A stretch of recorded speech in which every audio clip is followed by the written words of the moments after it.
Well, you're still here. That's a good sign.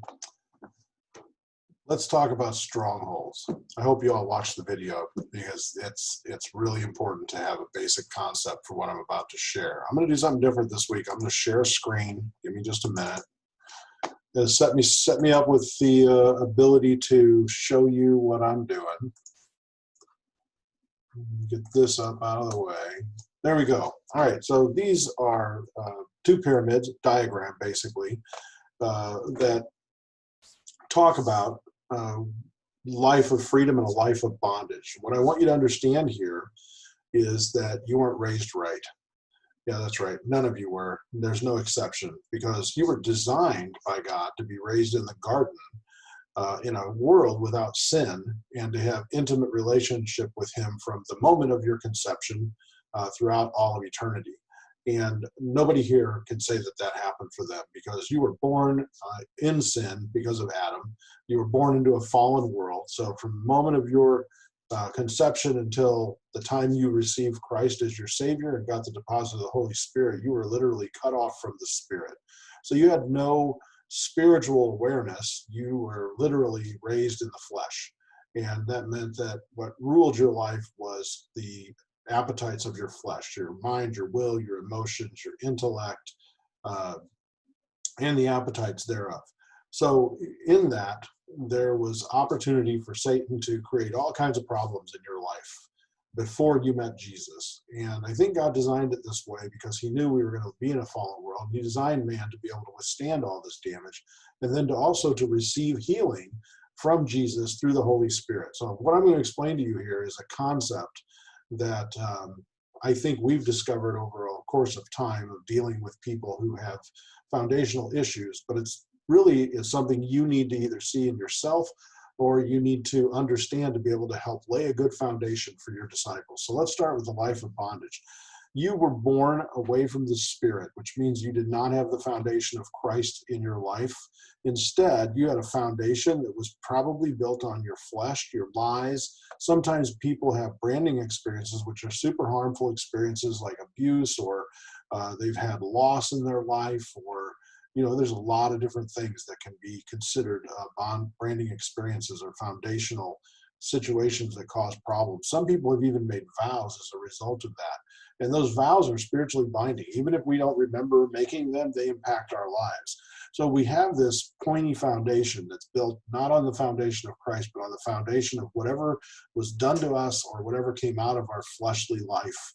And as we start to grow and we're raised in that, we are susceptible to believing more lies, and then we also start to take on rights, different things that we feel we're entitled to, and then we also get fears and phobias built into us because we're not being nurtured in the Holy Spirit, so we don't have this peace and joy and everything that comes from the Holy Spirit and from a relationship with Christ, so we're being raised in these other things. Now, we sometimes can build defenses so that we're defending our actions, we're rationalizing our decisions. Sometimes that even leads to pride in our abilities, pride in our achievements, pride in our ways that we protect ourselves. The next step in that is consequential lies, which are things that we begin to believe because we've already believed foundational lies. And then we have justifications for our behavior. I'm better than that person or most people, or I'm more religious than most, or whatever the justification is. It's a justification for your condition. And those generally lead to sin and destructive behavior. And also what sin and destructive behavior lead to is compounding pain. So as you see, we're moving our way up this pyramid, right? So when we have this foundation, what happens is each layer adds more weight and it exerts force on the foundational flaw that's here, which could have happened to us at a very early formative age. Could have been abuse, an emotionally disturbing event. It could have just been, getting away with lying or starting to get into some sin, and the sin just compounds, and all of these things progress in our life. And more gets added. And it's prone to tipping over. It's unstable. It's not a good way to build a life. And you run into issues and you fail or you bail or you start over, or however that looks in your life. It can look at a lot of different ways. And it takes an effort to keep moving in a direction. It's like hard. It's not restful and joyous. It's struggle to keep going.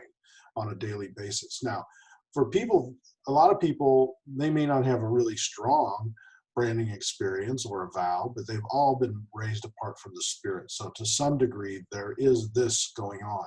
And a lot of times people come to Christ, somewhere in here, and they get rid of their sin or their outward manifestations of their sin and their destructive behavior, and then they go and try and build ministry. They're starting to try and multiply disciples, and they get started and everything falls apart, and they crash and burn, or they slip back into their own sinful ways, or they give up and they find it hard to go forward because they didn't take the time to get a good foundation. And all of this can be healed and tore down by Jesus if we decide that we're going to dedicate the time and effort to do that. It's not automatic. Whenever you come to Christ, he's forgiven all your sins, but he hasn't removed all of the damage that's happened to you over the course of your life. Otherwise, Paul wouldn't be talking about the fact that there are four kinds of men he's addressing. He's addressing spiritual men and carnal men and babes in Christ and natural man.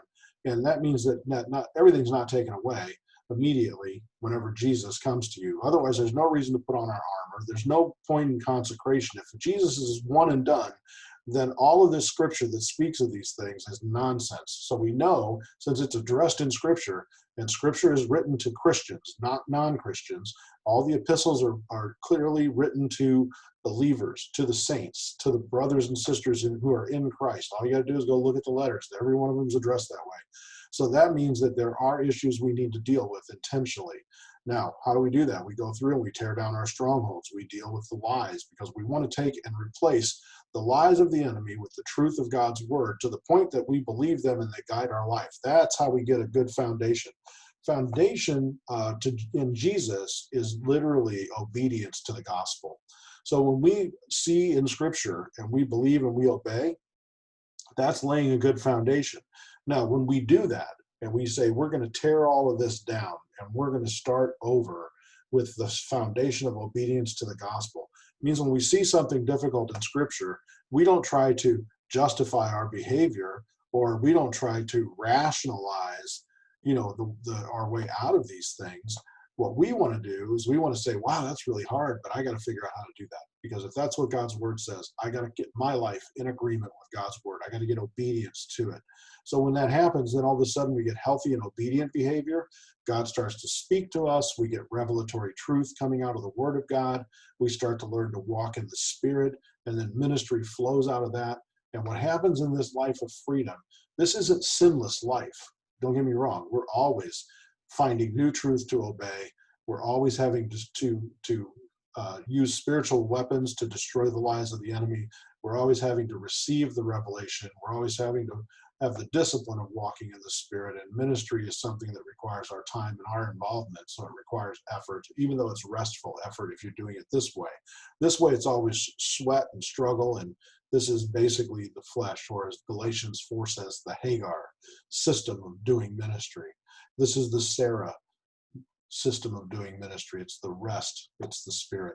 So on this side, the life of freedom, each layer supports the next, and less and less room for other things to be added, because ministry becomes all-consuming. God is a consuming fire, and that's what he does, is he gives you more and more responsibility and privilege, and then it takes more and more time to do that. There's less and less time for the world, but the burden is light, and it's a strong and stable foundation. So if you see yourself in this foundation, having never gotten to this place, then discipleship is the path in which we help lead you, and strongholds are the thing that's in your way, because strongholds simply are lies. And all of these things are lies. Making vows is something we're not supposed to do. If you made a vow, I'm going to always defend myself. I'm never going to let that happen again. I'm never going to be the last person chosen. Whatever it is, those vows have to be renounced and done away with. Otherwise, Satan has opportunity to use them against you. And if you've had a branding experience, if you've been molested or abused physically, sexually, emotionally, Jesus will heal that. He'll meet you there and heal that. And you need to walk through that with some people that have done that before, people that understand how that works. And we have a lot of tools to help you with that. And we really want to see Jesus meet you in that pain, so that he can take this damaged foundation that happened to you whenever you weren't even responsible, and he wants to turn it into this, so he can raise you up and give you the ministry that he designed for you to have since before the foundation of the world. So that's my training here for the day. Let me get rid of this, and I hope you guys will embrace this idea and concept of strongholds, and that you'll apply it into a ministry in your life. And next week, we're going to talk about spiritual disciplines, and it also relates to